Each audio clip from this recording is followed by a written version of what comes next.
జగన్ ఛాంబర్లో వర్షపు నీరు వచ్చిన ఘటనపై వైసీపీ నేతలు మాట్లాడుతున్నారు. ఇప్పుడు లైవ్ చూద్దాం.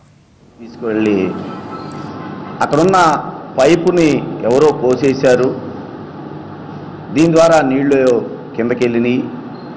దీని మీద వెంటనే తక్షణం మేము సిఐడి విచారణకి ఆదేశాలు జారీ చేస్తున్నాము అని చెప్పి చెప్పడం జరిగింది. చాలా సంతోషం స్పీకర్ గారు. మేము కూడా మొట్టమొదటి నుంచి కోరుకునేది ఇదే, మీరు చెప్పినట్లుగానే కుట్ర జరిగింది.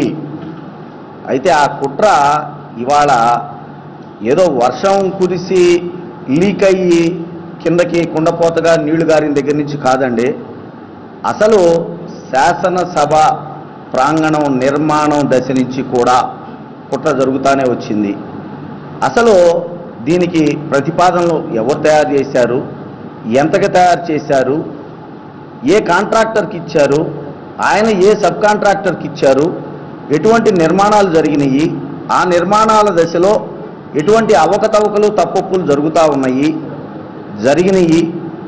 చివరికి ఈరోజు లీక్ వరకు కూడా తక్షణం మీరన్నట్టుగా సిఐడి విచారణ కాదండి, దీని మీద సిబిఐ ఎంక్వైరీ జరగాలి.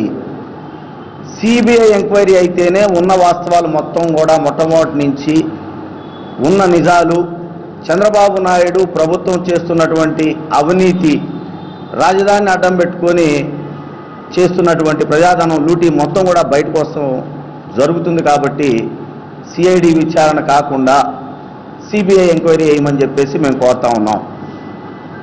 మేము ఉదయం నుంచి కూడా 5-6 మంది శాసనసభ్యులను మీడియాను తీసుకొని వెళ్ళి అందరం కలిసి అసలు ఏం జరిగింది, నిన్న ఆ విధంగా ప్రతిపక్ష నేత జగన్మోహన్ రెడ్డి గారి గది కానివ్వండి, పక్కనే ఉన్నటువంటి పేషీ కానివ్వండి, ఇంకా మిగతా ఛాంబర్లో ఏమైనా లీక్ అయినాయా, అంతేకాదు సచివాలయంలోని సెక్రటేరియట్లోని రెవెన్యూ శాఖకు సంబంధించిన బిల్డింగుల్లో కూడా నీళ్లు వచ్చినాయి, అవి కూడా లీకులైనవి. వీటన్నిటి మీద కూడా ఉన్న వాస్తవాలని, జరిగిన వాస్తవాలని ప్రజలకి తెలియజెబుదాము, అది కూడా మీడియా ద్వారా అని చెప్పేసి మేమందరం అక్కడికి వెళ్ళిన సమయంలో, మీరు లేరు ఆ సమయంలో అక్కడ, కానీ మీ సిబ్బంది మమ్మల్ని అడ్డుకోవడం జరిగింది. ఎమ్మెల్యేలను అయితే లోపలికి తీసుకువెళ్తాము, మీడియాని మాత్రం ఎట్టి పరిస్థితుల్లో మేము లోపలికి రానివ్వమని చెప్పి చెప్పడం జరిగింది. మేము చాలా స్పష్టంగా అడిగాము, మేము మీకు ఎందుకంటే భయము, ఉన్న వాస్తవాలను బయటికి చెప్తారు కదా అని. వాళ్ళు చెప్పిన మాటలో, సిబ్బంది చెప్పిన మాటలో వింటే చాలా ఆశ్చర్యం వేసింది. ఎందుకంటే ఒక ఆయన డిప్యూటీ సెక్రటరీ గారు అంటారు, జగన్మోహన్ రెడ్డి గారి గది తలుపులు తీసి ఉండటం వల్ల గాలికి వర్షపు నీరు వచ్చిందండి అని చెప్పేసి ఆయన చెప్పాడు. నిన్న రాత్రి అయితే సిఆర్డీ కమిషనర్ గారు, అలాగే చీఫ్ ఇంజనీర్ గారు వాళ్ళందరూ కూడా ఏసీ పైపు లీక్ అయ్యి దాంట్లోంచి వాటర్ వచ్చిందని చెప్పి చెప్పడం జరిగింది.